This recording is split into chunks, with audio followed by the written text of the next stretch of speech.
environmental science, and this is the group 2. By the way, I will be to explain to what is the global warming, and my all member we can to question to what is the global warming, at kanila rin po i-explain kung ano ang naridulot dito sa mundo ang tinatawag natin na global warming, para maano rin natin ang kasaysayan kung ano ba nga ba ang ibig sabihin ang global warming.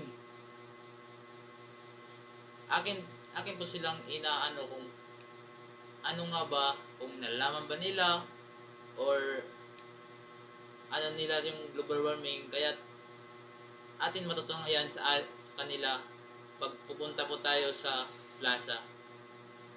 Global warming refers to the long-term increase in Earth's average temperature caused mainly by human activities, especially the burning of fossil fuels.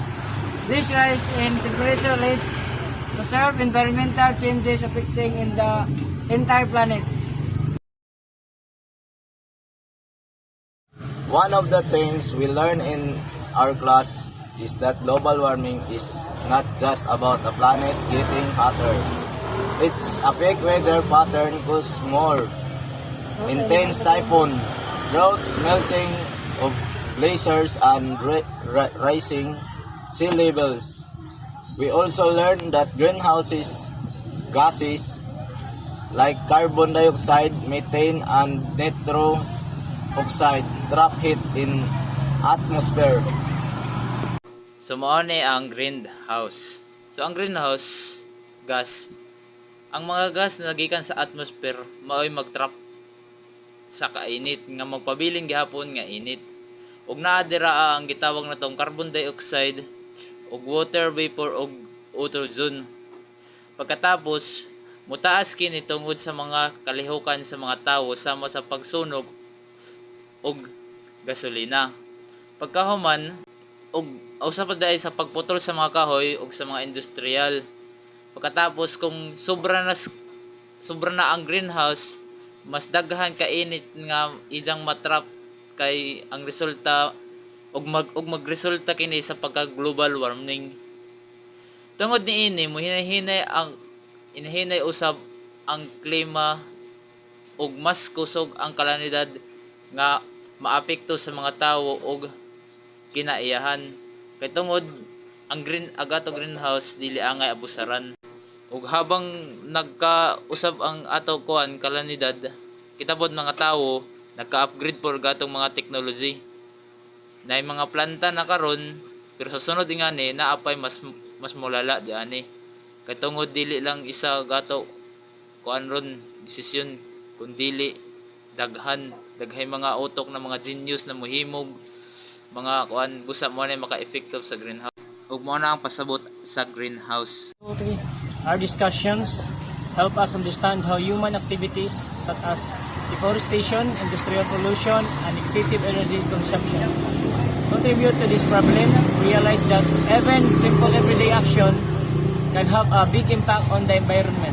Thank you. Another important insight is that global warming has social and economic effects too. It can affect food production, health, and even the safety of communities. It's a global issue that requires cooperation and awareness.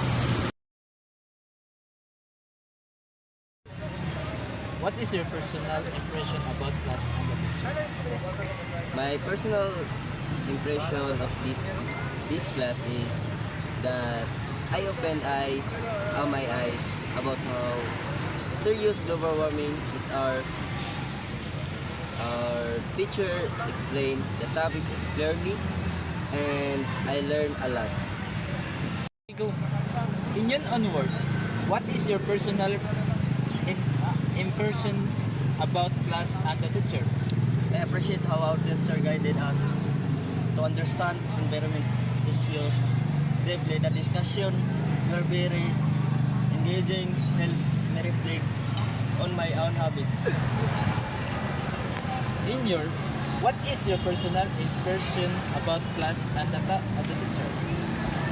This class made me more aware of my responsibility as a student, and as a citizen, I like how their teacher encourage to participate and share our ideas.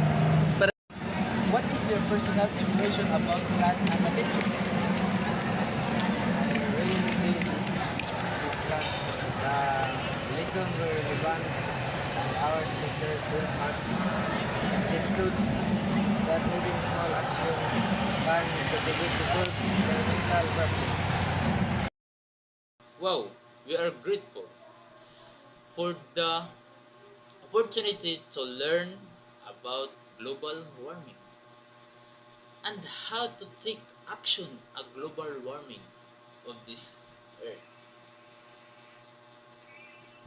And by the way, sa lahat ng mga member ko, maraming salamat sa inyong kooperasyon dahil ngayon natapos na ang ating final project. And thank you to all watching this video, and sana naintindihan niyo po ang aming kunting explanation kung ano ang ibig sabihin ng global warming.